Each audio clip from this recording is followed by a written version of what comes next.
Hello guys, we are going to talk about a sci-fi drama film called I.O. from 2019. A lot of interesting things are waiting for you. The movie is set after the end of the world, when the Earth's atmosphere has become extremely toxic. Some scientists foresaw this in advance and created a power plant that was sent into space to extract geothermal energy from other planets. Soon people began to die in their sleep and suffocate in the streets. The blood in their veins began to turn black due to unexpected changes in the composition of the Earth's atmosphere. Many believe that this was the Earth's last attempt to survive by expelling people from the planet. The remnants of humanity fled the planet in hundreds of ships. Soon they arrived at the space station as part of the Exodus mission. The station is a lifeboat above Jupiter's volcanic moon Io. However, not everyone was ready to give up on Earth, and Sam Walden is one of the few people who stayed there. She lives alone at a high altitude where the air is still breathable, at least for now. Sam is trying to raise bees that can survive in such an atmosphere. She is also continuing the research of her father, Dr. Harry Walden. He taught Sam that the fundamental principle of nature is survival. Plants have evolved rapidly to withstand ammonia toxicity, so Sam hopes to help bees and others adapt. This could eventually clean the air by pollinating oxygen-producing plants. Sam and Dr. Walden believe that humans are heading to the stars in search of salvation, not realizing that they are already on the best spaceship for life, Earth. They are confident that humanity will be able to adapt and thrive on Earth again. Meanwhile, Sam has a boyfriend named Elon who lives on the Io station. They often send each other emails as a means of communication.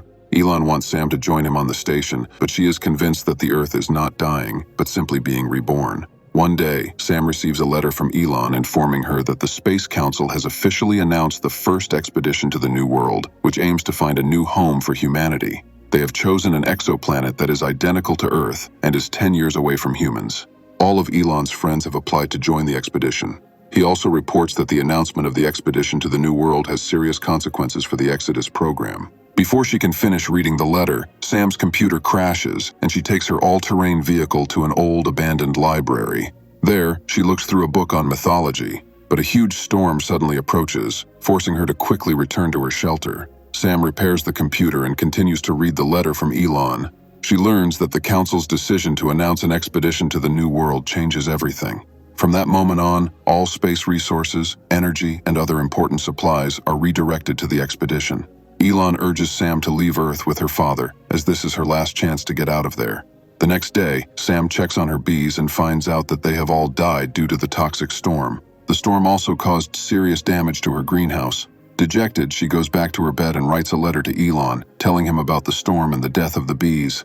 She admits that she has lost all the genetic progress she had made. Sam also admits that she is now on the verge of a breakdown. She adds that even if she wants to leave Earth, she won't be able to get to the launch site in time because of the limited amount of oxygen she can take in the rover. Soon, an unknown man named Mika lands near the base in a helium balloon. He meets Sam and says that he intends to get to the launch site and leave Earth. But first, he wants to talk to Dr. Harry Walden. Sam offers him water, which she filters with sand and charcoal.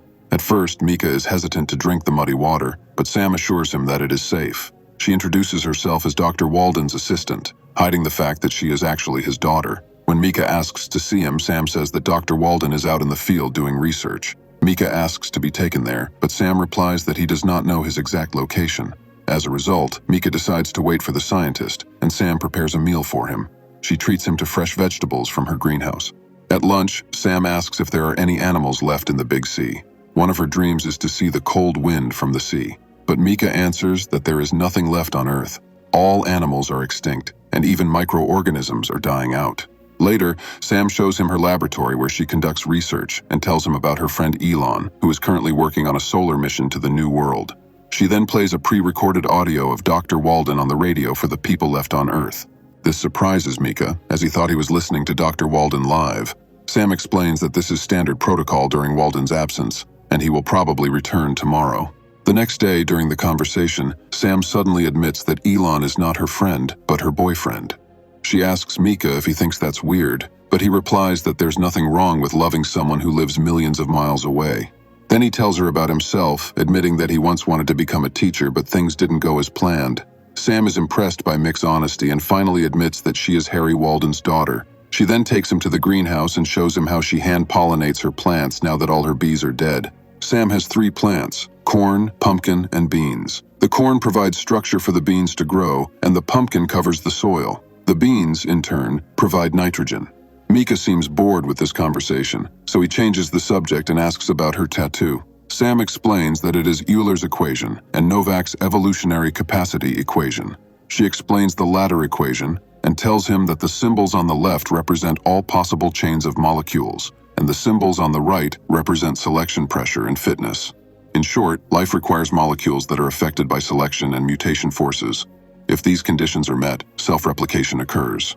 When Mika asks about the markings on her ribs, Sam explains that she got them to improve her immunity. She also shows him a video clip of a pig that Dr. Walden raised in his lab. Although the pig died after being exposed to toxic air, it was still a significant achievement. The next day, Mika finds Dr. Walden in his wife June's old bedroom. He asks Sam about her mother, and she confesses that June became ill and died.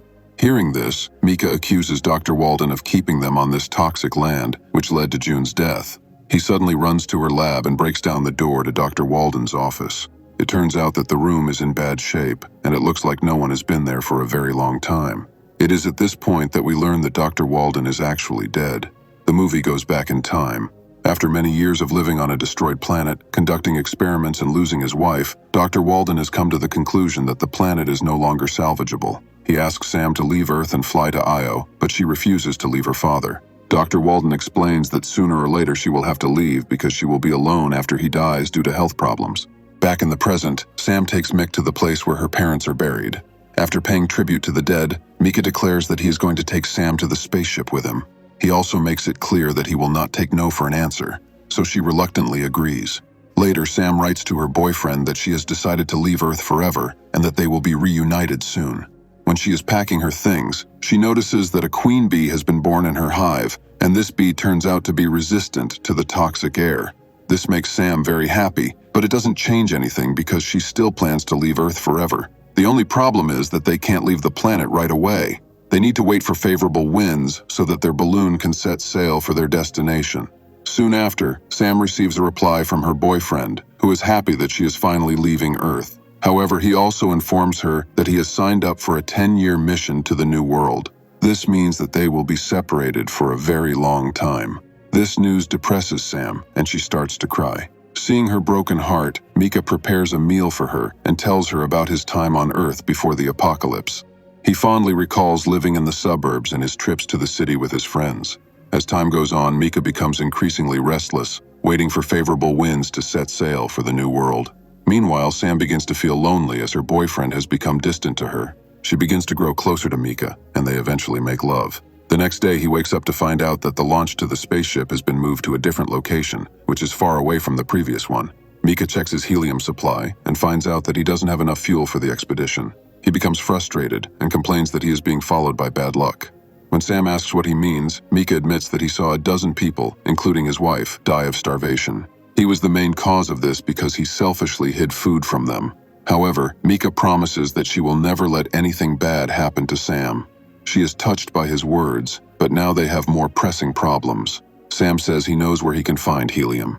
This inspires Mika, and they embark on a journey to the city, which is now shrouded in a toxic atmosphere. Fortunately, they manage to find the fuel they use to fill their helium tanks. The next day, Mika prepares the balloon to go to the launch site, but Sam insists on visiting the art museum first. He reluctantly agrees at first, but eventually tells her to come back within the hour. Unfortunately, a few minutes later, Mika realizes that Sam doesn't want to leave Earth at all. This causes him to panic, and he immediately goes after her, taking his spare oxygen tanks with him. Mika rushes to the museum and finds her admiring a classic painting. He assures Sam that she did her best and that her father would be proud of her. He then asks her to come with him, but she insists that he go alone. At this point, Sam's alarm goes off, indicating that her oxygen is running low. Mika hurriedly gives her a spare tank, but instead of replacing it, she takes off her oxygen mask. Sam inhales the toxic air, and everything gradually goes dark. The movie takes us to the future, where we learn that Mika traveled alone in the spaceship. As for Sam, she survived and decided to stay on Earth. Like the new queen bee in her colony, the changed environment is no longer toxic to her. The movie ends with her standing on the shore with a small child. It turns out that her main goal during her intimacy with Mika was to restore the Earth's population.